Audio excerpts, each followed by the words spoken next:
Sige na, aminin mo na Ramil. Yummy pa ba ako kahit na dalawa na ang aking mga anak?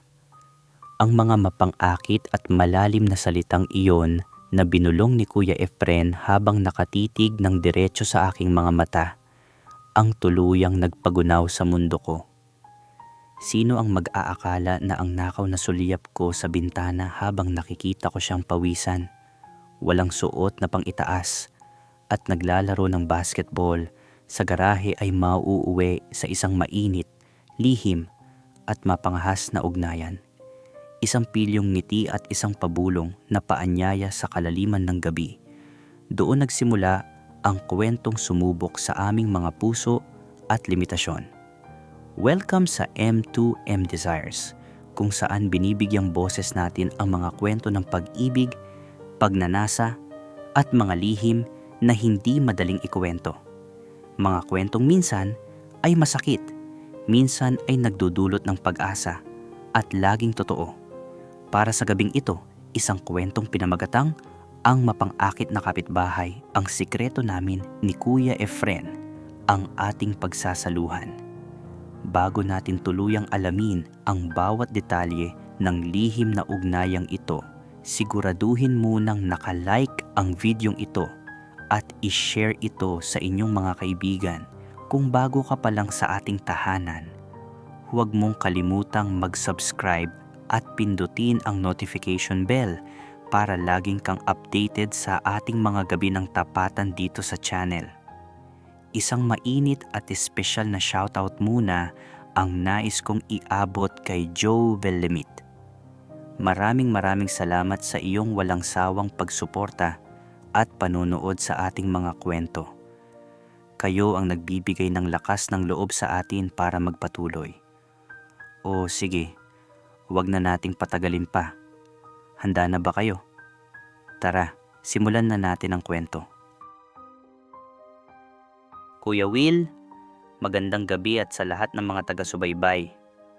Ako si Ramil, 25 years old, at may isang kwentong matagal ko nang kinikimkim sa aking puso na gustong-gusto kong ibahagi sa inyo.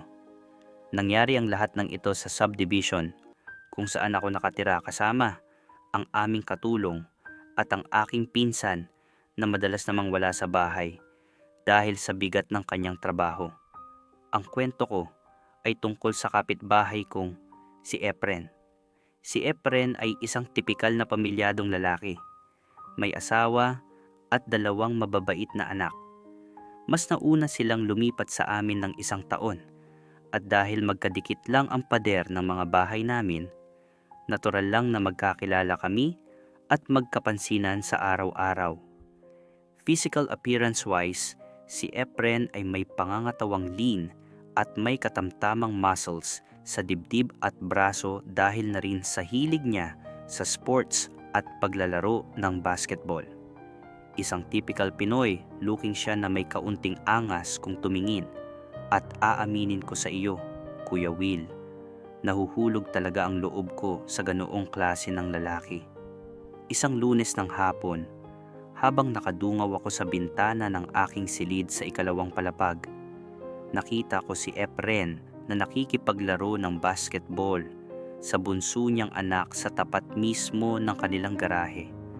Naka-sport shorts lang siya at walang suot na pang-itaas dahil na rin sa tindi ng init ng panahon. Kitang-kita ang lakas ng kanyang karisma sa tuwing nagpapasok siya ng bola sa ring.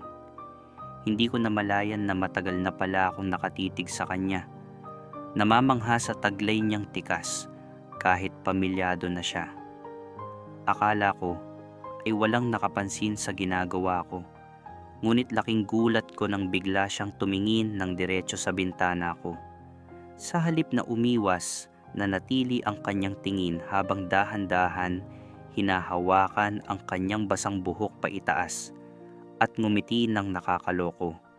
Agad akong nagtago sa likod ng kurtina habang nag-uumapaw ang kaba at kilig sa aking dibdib. Kinabukasan, nagkasalubong kami sa isang paboritong coffee shop sa labas ng subdivision. Doon nagsimula ang isang usapan na hindi ko inaasahang magpababago sa takbo ng aming samahan. Pumasok ako sa coffee shop para sana mag-relax at magpalamig bago umuwi ng bahay. Pero laking gulat ko nang makita ko si Efren na mag-isang nagkakape sa may sulok. Lumapit ako at tinanong kung bakit siya napadpad doon. Sabi niya, nag-show shopping ang misis at anak niya sa katabing mall at dahil matagal silang mamili, pinili na lang niyang mag-antay doon sa loob ng shop. Inanyayahan niya akong maupo sa tapat niya at doon ay nagsimula kaming magkwentuhan. Habang nag-uusap kami tungkol sa mga simpleng bagay, bigla niyang ibinalik ang usapan sa nangyari noong nakaraang Lunes ng hapon. Wala ka bang pasok tuwing Lunes, Ramil? O may sakit ka lang noong araw na yon? Tanong niya habang nakatitig ng diretso sa aking mga mata, na tila ba binabasa ang bawat iniisip ko.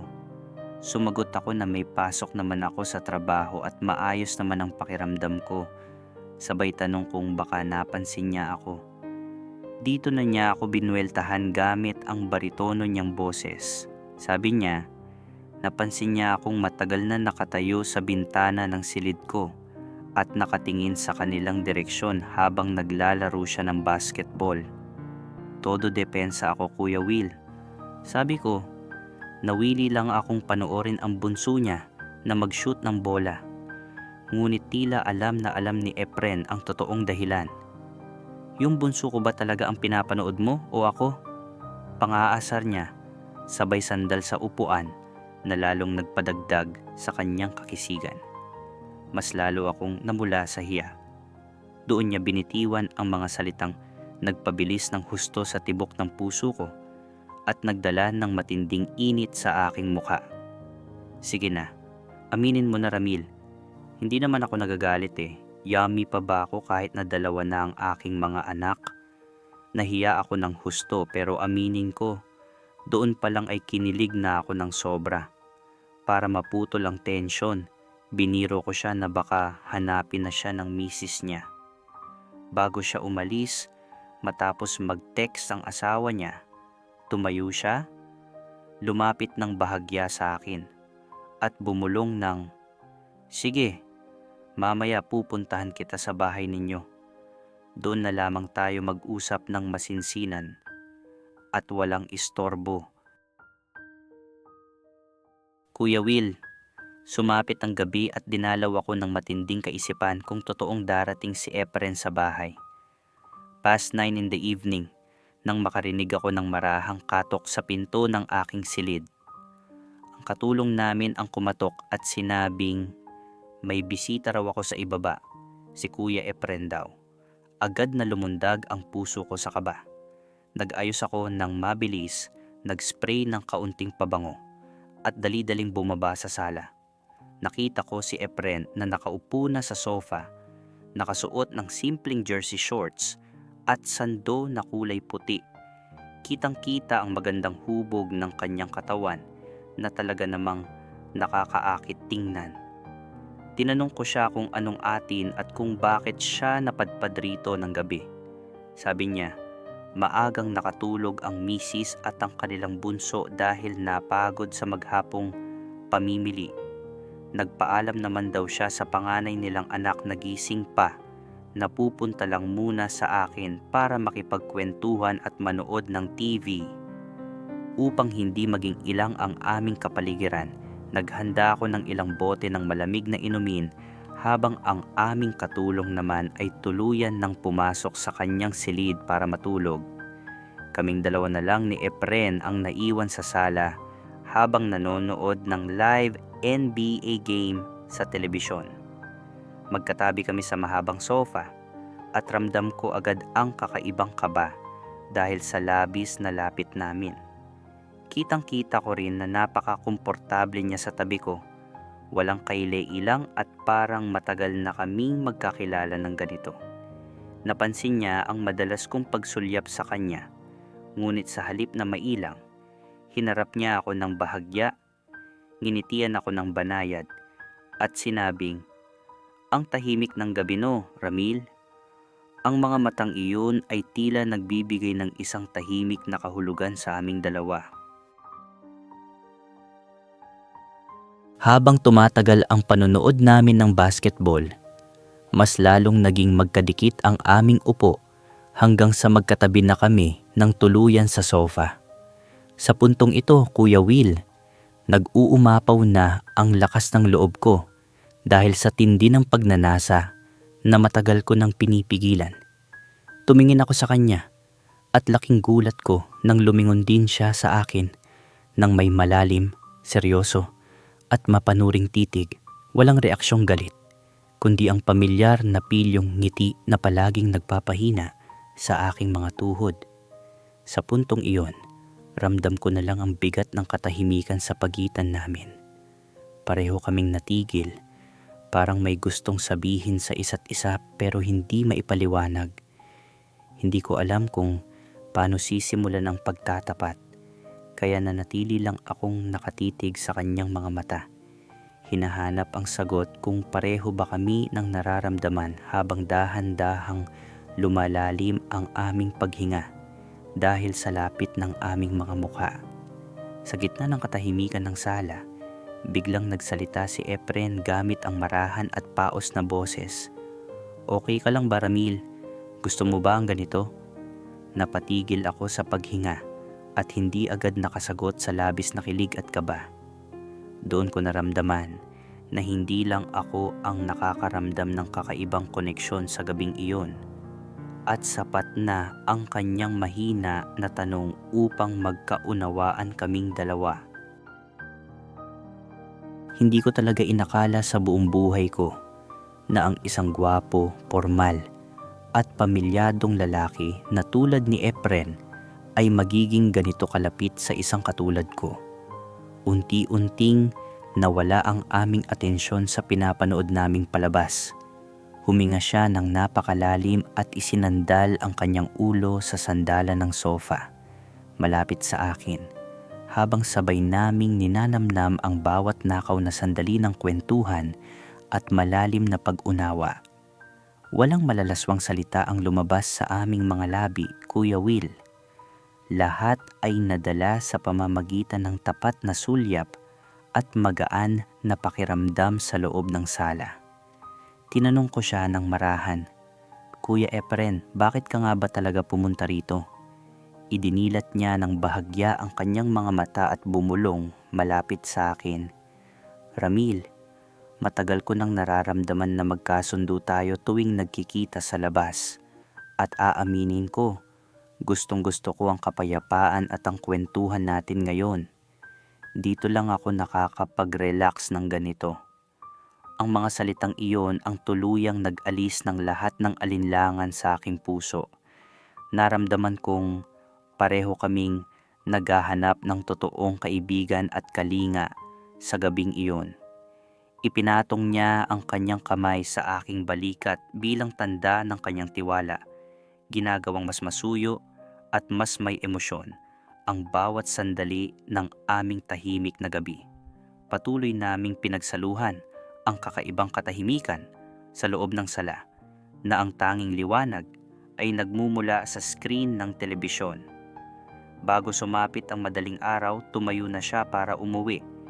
Hinawakan ang aking balikat at bumulong ng, "Salamat, Ramil. Sa susunod ulit, ha?" Naiwan akong nakatulala sa sofa. Umaapaw ang kilig at saya sa aking buong pagkatao. Matapos ang hindi ko malilimutan gabing iyon, kapansin-pansin ang naging pagbabago sa pakikitungo namin sa isa't isa sa tuwing nagkikita kami sa umaga sa subdivision. Kapag kasama niya ang kanyang asawa at ang kanyang mga anak, mabilis siyang bumabalik sa pagiging formal, disente at mabait na kapitbahay. Nagbabatian kami ng simpleng "magandang umaga pare" o kaya ay "kamusta ang trabaho natin?" na parang walang anumang malalim na kwentuhang nangyari. Noong una, nahihirapan akong tanggapin ang ganitong klaseng setup, Kuya Will. May kaunting lungkot kapag nakikita ko silang masayang pamilya sa tapat ng kanilang bahay, habang ako naman ay nakadungaw lang muli sa bintana ng aking kwarto. Ngunit naisip ko, wala naman akong karapatang mag-demand dahil pamilyado siyang tao at alam ko ang limitasyon ko. Gayunpaman, ang lihim na kilig at espesyal na ugnayan naming dalawa ay hindi nawala. Mas lalo pa nga itong naging kapanapanabik dahil sa tinatago naming sekreto.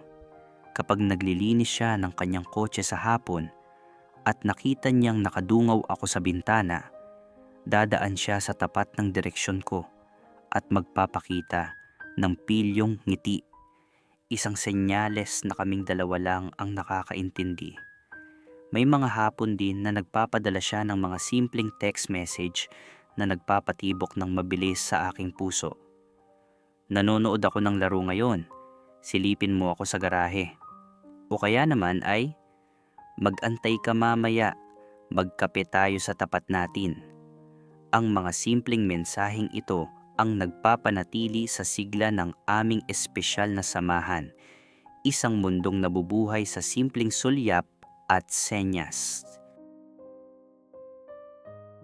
Ilang linggo rin ang lumipas bago muling nagtugma ang aming mga schedule.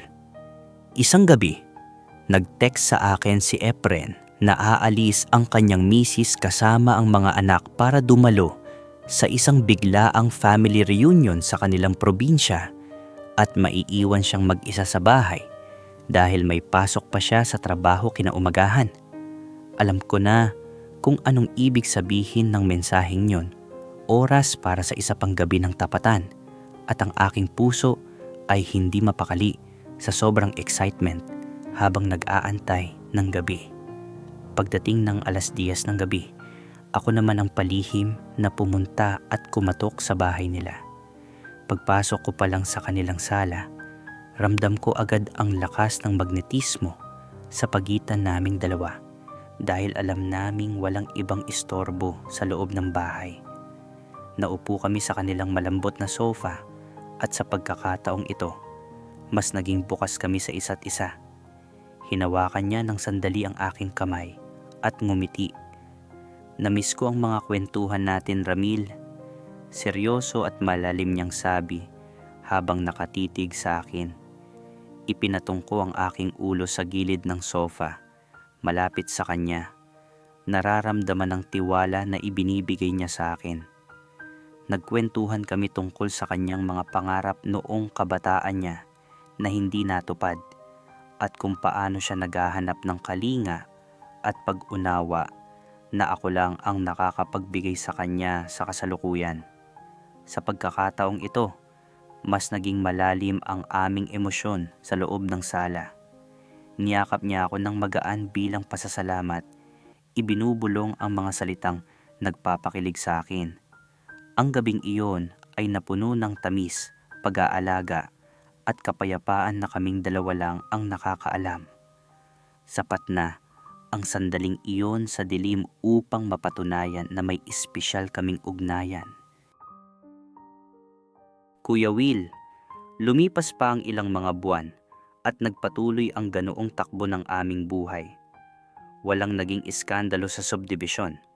Walang sino mang nakahalata sa aming ginagawa at nanatili kaming mabuting magkapit-bahay sa mata ng lahat ng tao habang patuloy naming pinagsasaluhan ang mga sandaling puno ng kilig at lihim na pagkakaunawaan.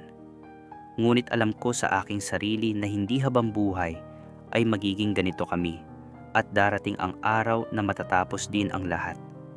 Isang araw, malungkot na binalitaan ako ni Efren na na-promote siya sa kanyang trabaho at kailangan nilang lumipat ng tirahan malapit sa bagong opisina niya sa kabilang lungsod.